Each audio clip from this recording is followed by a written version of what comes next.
من، قرآن کریم نے پہلے ہی شروع میں ذالکل کتاب کہا تھا. اس کو کتاب. دنیا کی کوئی کتاب ایسی ہے کہ جس کی زبان آپ نہ جانتے ہوں اور کتاب پڑھتے چلے جاتے ہوں؟ کوئی کتاب آپ بتا دیجیے. زبان نہ جاننا تو ایک طرف، فرض کرو زبان جانتے بھی ہوں اور وہ کتاب کی زبان ذرا مشکل ہو تو آپ ایک آدھ صفحہ پڑھ کے کہہ دیتے ہیں کہ نہیں صاحب میری سمجھ میں نہیں آتی. آپ کتاب پڑھتے ہیں تاکہ سمجھ لیں اس کو. خدا نے بار بار کہا ہے کہ ہم نے اس کو لسان عربی مبین میں واضح طور پر اس کو بیان کیا، لعلکم تعقلون، تاکہ تم سمجھ سکو. کتاب کو اگر سمجھ کے پڑھ لیا جاتا عزیزان من تو نہ ملوکیت باقی رہتی، نہ سرمایہ داری باقی رہتی، نہ مذہبی پیشوائیت باقی رہتی. سازش یہ کی گئی کہ سمجھنے کی بات یہ ہے نہیں، بغیر سمجھنے کے، بغیر مفہوم جاننے کے ان کے الفاظ کا دہرا دینا جو ہے اس سے نیکیاں مل جاتی. ایسا چکر دیا کہ کتاب کا سمجھنا جو تھا، سمجھنا کتاب کا بے معنی ہو گیا. بغیر سمجھے ہوئے اس کے الفاظ کا دہرا دینا عین مقصود یہ رہ گیا.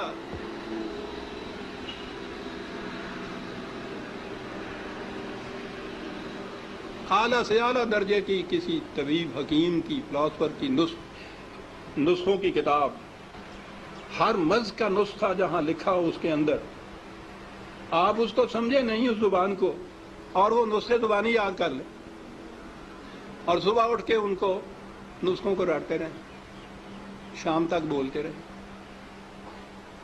کچھ پتہ نہ ہو آپ کو کہ سونف کسے کہتے ہیں، ترنجبین کیا ہوتی ہے، اور پڑھتے چلیں. کیا مرض کی شفا مل جائے گی اس طرح سے؟ اس کتاب کا مقصد پورا ہو جائے گا؟ میں نے کہا ہے ابھی کہ ہے کوئی دنیا میں اور کتاب جس کے ساتھ یہ کچھ آپ کرتے ہوں؟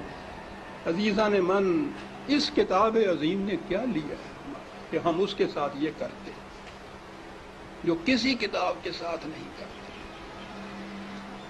یہ سب اس لیے کہ یہ سمجھ میں نہ آ جائے، کہیں ہو نہ جائے آشکارا شرع پیغمبر. کہیں یہ آج ہی کی سازش نہیں ہے، شروع سے چلی آ رہی ہے. یہ لگا دو اس لائن کے اوپر کہ دہراتے جاؤ اس کو ساتھ بغیر سمجھے.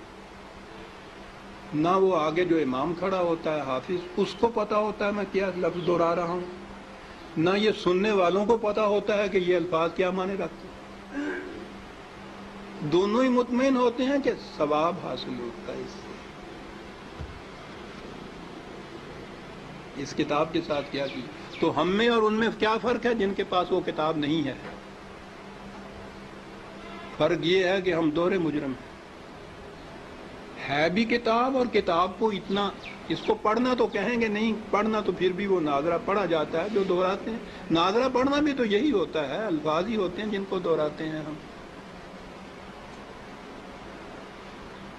یہ کتاب ہدایت تھی، یہ وہ نقشے اس میں دیے ہوئے تھے کہ فلاں دوراہے پہ پہنچو تو دائیں کی طرف مڑ جاؤ تو اس طرف جاؤ گے، بائیں کی طرف کا راستہ اس طرف چلا جائے گا. نہیں سمجھتے اس کو. ہر مرض کی شفا تھی اس میں، دہرائے چلے جا رہے ہیں. یہ ایک پورا ریلا حفاظ جسے کہتے ہیں، صرف حفظ کیا ہوا، کچھ معنی نہیں جانتے. اسی میں وہ پھر قاری آ جاتے ہیں، حفظ بھی کیا ہے، پڑھتے بھی ہیں، پھر قرأت کے ساتھ گا گا کے پڑھا جاتا ہے.